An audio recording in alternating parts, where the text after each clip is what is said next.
Şu günler Türkmenistanyň sebitlerini ekrançylyk meýdanlaryna ekişme ötümine taýýarlamak, yer alma we soğan ekmek şeýle-de ýazlyk bag ekişine taýýarlyk görmek işleri dowam edýär.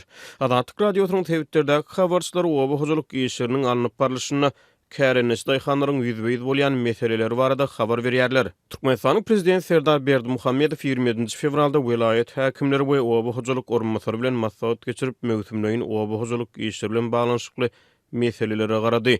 Döwlet medeniýetine görä ekrançylyk meýdanlaryna ýydy işlerini agrotehnik kadrlaryň talaplary berja edilýär. Ýöne Adatyk radiosynyň Mara welaýatyna habarçy bilen gurulmdaş bolan ýerli kärenetçiler ekrançylyk meýdanlaryna ýydy işlerini mineral dökünleri we tehnika üpçünçüligi bilen bagly meseleleriň dowam edýändigini aýdýarlar. Gyş pasynyň ahyrky günlerinde Türkmenistanyň ekrançylyk ýerlerine beýle kowa hojalyk işleri bir hatarda buğday ekilen meýdanlara ýydy etmek galy berdi. Gowaçy ekiljek ýerleri sürmek, tekillemek we ýuwuş suwuny tutmak işleri dowam edýär. Fosfor we azot ýaly mineral dökünleri ýetmeçlik edýär diýip marly bir daýhan aýdýar. Daýhanlara görä owa hojalyk tehnikalary hem kemterlik edýär. Kärenetçiler daýhan birleşikleriniň ammarlarynyň kabul eden mineral dökünlerini ekrançylyk meýdanlaryna daşamakda kötençliklere sebäp bolýanlyklaryny aýdýarlar. Mineral dökünlerini avtolog tutup kärende ýerine äkitmeli. Köp adam avtolog tapman soň haltalary eşek arabada daşamaly bolýar.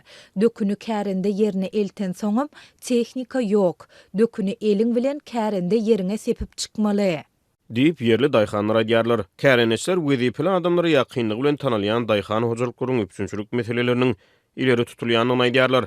Bulardan başga da şu günler sebitlerde ýazlyk bag ekişine taýýarlyk işleri dowam edýär. Prezidentiň duşanybe güni geçiren iş maslahatyna ýazlyk bag nahallaryny oturtmak işlerine görülýän taýýarlyklarym araly maslahatlaşyldy. Vilayet häkimleri şu günler sebitlerde bag nahallaryny we olaryň ekiljek ýerlerini taýýarlamak işleriniň alınıp barlyanyny aýdýarlar. Adatyk radiosynyň Mara welaýatyna habarçysy sebitde bag ekmek işlerini büdjet işgärleriniň mejbur gatnaşdyrylýanyny, ekiş kampaniýalaryna gatnaşmagy istek bildirmeýän işgärlerden bolsa 20-30 manat aralygyna pul toplanýanyny habar berýärler. Ýokary derejeli resmiýetiň sanyny ulgamy arkaly geçiren iş maslahatyna ýazlyk yer alma we soğan ekmek işleri hem maslahat edildi.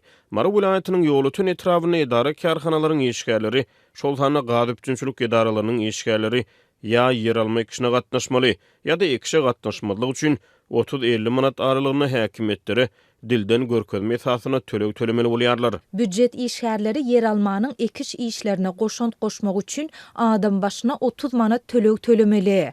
Galkynyş gaz edarasynyň işgärleri adam başyna 50 manat töleg tölemeli. Diýip ýolutynly büdjet işgärleri Adatyk radiosynyň habarçysyna gurrun berdi.